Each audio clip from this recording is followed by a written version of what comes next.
Hello friends, welcome back to my channel. ഇന്ന് ഞാൻ explain ചെയ്യാൻ പോകുന്നത് ജെൻറ്റിൽ വുമൺ എന്ന് പറയുന്ന ഒരു മൂവിയാണ്. അതിനു മുന്നേ നിങ്ങൾ ആദ്യമായിട്ടാണ് എൻ്റെ ഒരു ചാനൽ കാണുന്നുണ്ടെങ്കിൽ മറക്കാതെ ഇപ്പോൾ തന്നെ സബ്സ്ക്രൈബ് ചെയ്ത് സപ്പോർട്ട് ചെയ്യുക.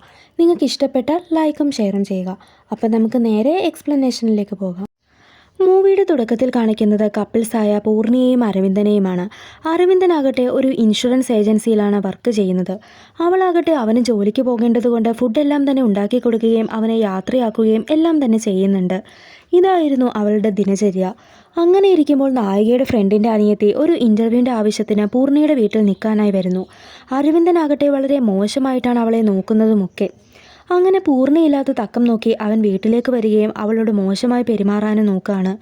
എന്നാൽ ആ സമയത്ത് അവൻ്റെ കാല് സ്ലിപ്പായി അടുത്തുള്ള സ്ലാബിൽ തലയിടിച്ച് അവൻ്റെ ബോധം പോവാണ്. അങ്ങനെ ഇത് പൂർണ്ണി കണ്ടുകൊണ്ട് വരുന്നുണ്ട്. ഈ ഒരു സമയത്താണ് അരവിന്ദന് വേറൊരു പെണ്ണുമായി അഫെയറുള്ള കാര്യം പൂർണ്ണി അറിയുന്നത്. അവളാകട്ടെ അതറിഞ്ഞതിൻ്റെ ദേഷ്യത്തിൽ അവനെ വെട്ടിക്കൊല്ലുകയാണ്. എന്നിട്ട് അവൻ്റെ ബോഡി അവർ ഫ്രിഡ്ജിൽ കയറ്റി വെക്കുന്നു. അവനെ കാണാത്തത് കൊണ്ട് തന്നെ ഫ്ലാറ്റിലെ പലരും അവനെ അന്വേഷിക്കുമ്പോൾ അവൾ പറയുന്നത് അവൻ ബിസിനസ് ട്രിപ്പിലാണ് എന്നാണ്.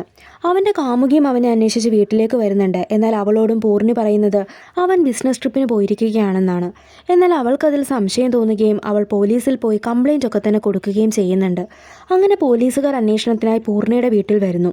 എന്നാൽ അവളാകട്ടെ ഒന്നും സംഭവിച്ചിട്ടില്ലാത്ത രീതിയിൽ കൂളായി തന്നെ അവരോട് ബിഹേവ് ചെയ്യുകയാണ്.